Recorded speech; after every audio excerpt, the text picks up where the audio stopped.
दिल्ली आज फिर देश की राजनीति का केंद्र बनी रही। सुबह संसद के गलियारों से शुरू हुई हलचल दिन चढ़ते चढ़ते जंतर मंतर की सड़कों तक पहुंची और शाम होते होते पूरे देश में एक बड़ा राजनीतिक संदेश भी छोड़ गई।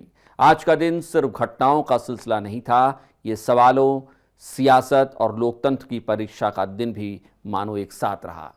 नमस्कार, मैं हूं आशीष तिवारी और आप देख रहे हैं खबर उत्तराखंड। आज दिल्ली में सुबह से शाम तक क्या क्या हुआ, क्यों हुआ और इसके राजनीतिक मायने क्या हैं, आइए पूरे घटनाक्रम को सिलसिलेवार आपको समझाते हैं। शुरुआत करेंगे पीएम मोदी के उस वीडियो के साथ जिसे उन्होंने 24 जुलाई की रात अपने सोशल मीडिया प्लेटफॉर्म पर अपलोड किया। पीएम मोदी ने इस वीडियो में कहा कि उनकी सरकार पेपर लीक को लेकर कड़ा कानून लेकर आएगी। ऐसा लगा कि पीएम मोदी के इस बयान के बाद हंगामा कम होगा, लेकिन ऐसा हुआ नहीं। सुबह हुई और संसद के भीतर विपक्ष ने छात्रों के आंदोलन और उससे जुड़े मुद्दों को लेकर सरकार को घेरने की कोशिश एक बार फिर शुरू कर दी। हंगामा इतना बढ़ा कि बहस शोर में बदल गई और संसद ठप हो गई।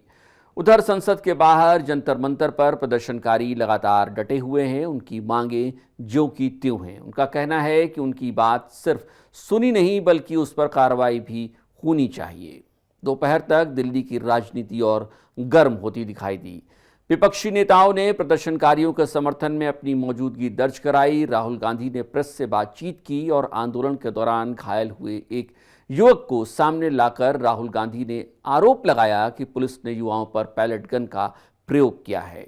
राहुल गांधी ने सरकार पर सवाल उठाए हैं। उन्होंने कहा है कि छात्रों की आवाज दबाई नहीं जानी चाहिए। इसी बीच एक और घटनाक्रम ने चर्चा को नया मोड़ दे दिया। दिल्ली विश्वविद्यालय के बाद जेएनयू ने भी अपने छात्रों के लिए एक एडवाइजरी जारी की है। छात्रों को जंतर मंतर पर चल रहे प्रदर्शन से दूर रहने की सलाह दी गई है। इस फैसले को लेकर नई बहस भी छिड़ गई है। क्या विश्वविद्यालय सिर्फ सुरक्षा की चिंता कर रहे हैं या फिर ये छात्रों की अभिव्यक्ति की स्वतंत्रता पे भी अनावश्यक हमला है, रोक है? राहुल गांधी ने भी इसी मुद्दे पर विश्वविद्यालयों की एडवाइजरी पर सवाल उठाए हैं। दिन भर के घटनाक्रम का सबसे अहम मोड़ दोपहर में तब आया जब केंद्रीय मंत्री जेपी नड्डा और जितेंद्र सिंह ने कॉकरोच जनता पार्टी यानी सीजेपी के प्रतिनिधिमंडल से मुलाकात की। करीब 10 मिनट तक चले इस बैठक में प्रतिनिधिमंडल ने अपनी 3 प्रमुख मांगे और परीक्षा व्यवस्था में सुधार से जुड़े कई सुझाव सरकार के सामने रखे।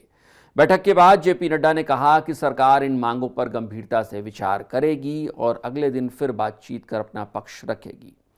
वहीं सीजेपी के प्रतिनिधियों ने साफ कर दिया है कि बातचीत जारी रहेगी, लेकिन उनकी प्रमुख मांगों पर ठोस निर्णय का इंतजार रहेगा।